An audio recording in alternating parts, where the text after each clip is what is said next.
Pakinggan natin mga viewers itong pastor na namahayag against kay Brother Bo Sanchez na nagpaliwanag tungkol kay Maria. Pagkatapos ay bigyan natin ng reaksyon. Bigyan natin ng linaw ang kanyang mga sinasabi. This Mary's role, ask me what? To bring you closer to Jesus. That's it. That's her role. In fact, if she does not bring you closer to Jesus, that's not Mama Mary. I don't know who you're praying to. Totoo ba yun? Ang role daw ni Mary is to bring us closer to Jesus. But the problem is, Jesus never asked for a mediator para abutin siya. Siya mismo may sabi, "Come to me all of you who are weary." Hindi na sinabing, "Go to me mom first, then she will bring you to me." Sabi pa niya, "Whatever you ask in my name, I will do it." Hindi na sinabing, "Tumawag muna kayo sa mom ko." Kaya mali na sa 1 Timothy chapter 2 verse 5, "For there is one God and one mediator between God and mankind, the man Jesus Christ." Isa lang, hindi dalawang mediator. Kaya if you pray to Mary, you are essentially trying to hire a second mediator na hindi naman na-recognize ng scripture. Pangalawa, Okay, sagutin muna natin ang una. Kasi pangalawa na daw. Ang sitas na ginagamit mo, pastor, wala namang problema. Tama lahat yon. Sa Matthew 11:28, sabi ni Kristo, "Come to me." At sa John chapter 14 verse 15, "Ask in my name," sabi ni Kristo. At sa 1 Timoteo 2:5, si Kristo ang only mediator between man and God. Yan ba ay tinutulan ng Katoliko? Hindi. Tinanggap lahat yan ng Katoliko at walang mali yan. Ngunit ang hindi mo naintindihan na si Maria minsan pang binanggit sa Biblia na nakatulong sa mga tao nang siya po ay dumalo sa kasal ng Kana at nawala ng bino ang kinasal. At si Mary ay aware sa nangyari, siya ang gumawa ng inisyatibo upang ma-resolba ang problema sa kawalan ng bino sa kinasal.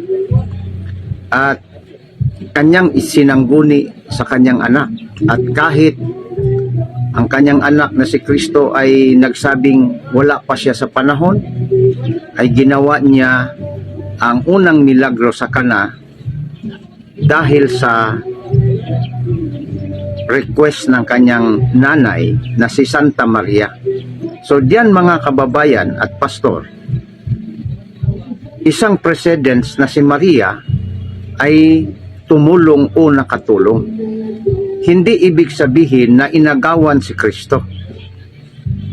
Dahil si Kristo lamang ang sole mediator between man and God. Yan po mga kababayan, kung si Maria na wala pa ang panahon ni Kristo, sa pamamagitan ni Maria ay ginawa ni Kristo ng kanyang anak sa pagkatao ang unang milagro kahit hindi pa na panahon, dahil sa request ni Maria, dahil sa sinasabi ni Maria. Ano pa kaya na si Kristo ay nasa langit na, 100% na ang kanyang panahon? Kung si Maria ba ay lalapit kay Kristo upang ipaabot ang kailangan ng mga tao, hindi kaya gagawin ni Kristo ang kanyang ginagawa din doon sa kasal ng Kana? Dahil siya po ay 100% ng nasa langit at 100% ng may panahon. Yan mga kababayan ang dapat ding ianalisa sa bawat isa sa atin, at lalo na itong pastor na ito. pagpatuloy po natin ang pangalawa. Kasi may una, pangalawa at pangatlo siya na sinasabi against the Catholic teaching. Kahit si Mary mismo ay nangangailangan ng Savior, ibig sabihin, si Mary ay gaya lang din natin na iniligtas sa pamamagitan ng biyaya. And number 3, ang Okay. Number 2, sagutin natin. Sabi niya, ginamit ang Luke chapter 1 verse 47, si Maria nangangailangan din ng kaligtasan. Sabi doon sa Luke chapter 1 verse 47, my soul rejoice for the Lord, my Savior. O nangailangan siya ng kaligtasan. Tama ang bersikulo. Kaya lang, mayroon kang dapat maintindihan sa doktrina ng Katoliko pastor na hindi ka nagtatanong at hindi mo alam. O dito, alamin mo. Ang ibig sabihin dyan sa Katolikong turo o theology na ang pagsabi ni Maria, my soul rejoice for the Lord my Savior, hindi ibig sabihin na si Maria ay puno ng kasalanan. Sapagkat ayon sa Biblia, si Kristo po ay hindi mananahan sa taong makasalanan. Wisdom chapter 1 verse 4, the wisdom will not dwell a person who is full of sin. Ang kaalam sa Diyos ay hindi tatahan sa taong makasalanan. At ang kaalam na ito ay hindi ito kaalam ng utak, kundi persona po ito. Ayon sa patutuo sa 1 Corinto 1:24 na ang sabi ni San Pablo sa taga-Corinto, si Kristo ang siyang kaalam ng Diyos.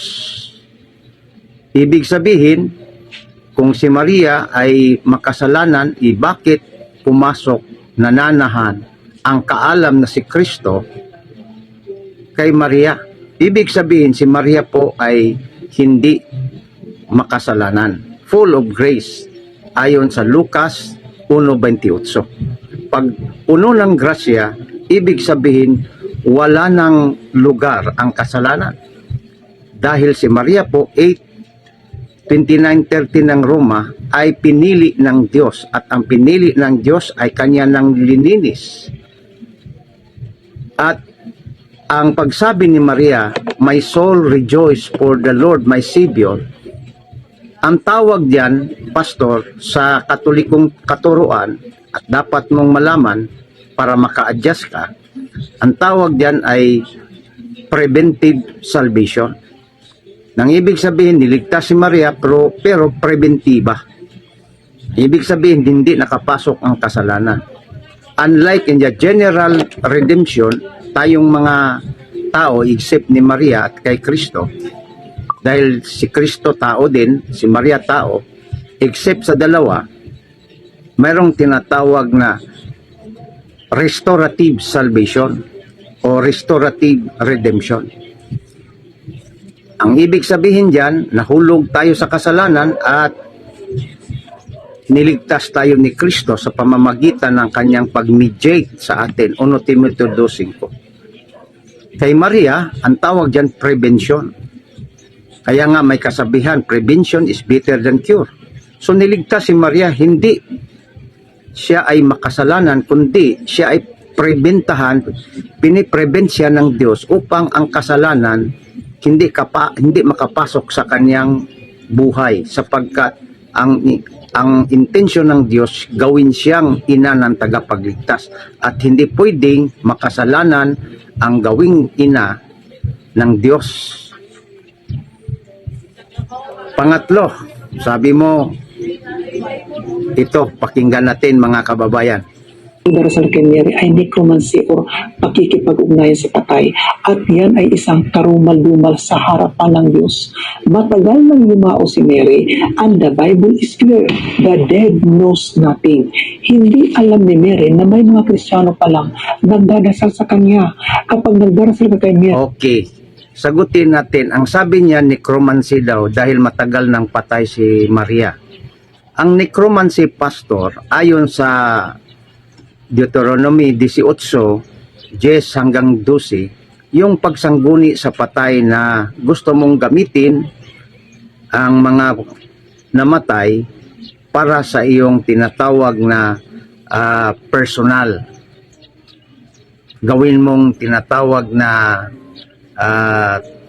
taga salita tungkol sa gusto mong malaman sa future.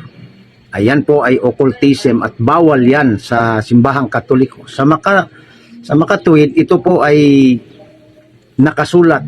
No? Ito po ay sinasabi ng Catechism of the Catholic Church, paragraph 2916, na yan ay pinagbawal. Kaya ang pagsambit kay Maria, hindi ho necromancy, sapagkat bagamat sila ay wala na sa mundo, ngunit buhay sila sa harap ng Diyos.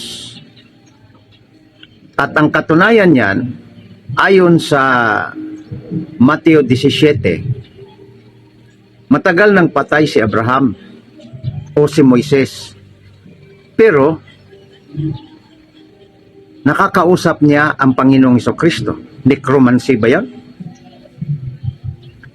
Pangalawa, sabi ni Kristo sa Mateo 22:31-32, hindi ba ninyo alam na ako'y Diyos ni Isaac, Diyos ni Jacob, Diyos ni Abraham? Ako'y Diyos ng mga buhay at hindi ng mga patay. So, Diyos pala siya ni Jacob. Matagal nang patay si Jacob. Diyos pala siya ni Isaac. Matagal nang patay si Isaac at si Abraham. Bakit sinabi ni Kristo, ako'y Diyos ng mga buhay, hindi ng mga patay? Sa makatuwid, kahit ang kanilang katawan ay wala na sa lupa, ngunit sila po ay buhay sa harap ng Panginoon. Katunayan yan, kung basahin mo ang Revelation 6:9 hanggang 10, ang mga pinatay, ang kanilang kaluluwa, ay nakipag-usap pa sa dambana ng Diyos. Ibig sabihin, hindi necromancy. Hindi mo lang na-distinguish ano ang kaibahan ng necromancy at ng tinatawag o ng intercession of the saints. Yan po ang ating reaksyon. Maraming salamat at magandang araw sa atin lahat. Follow and share.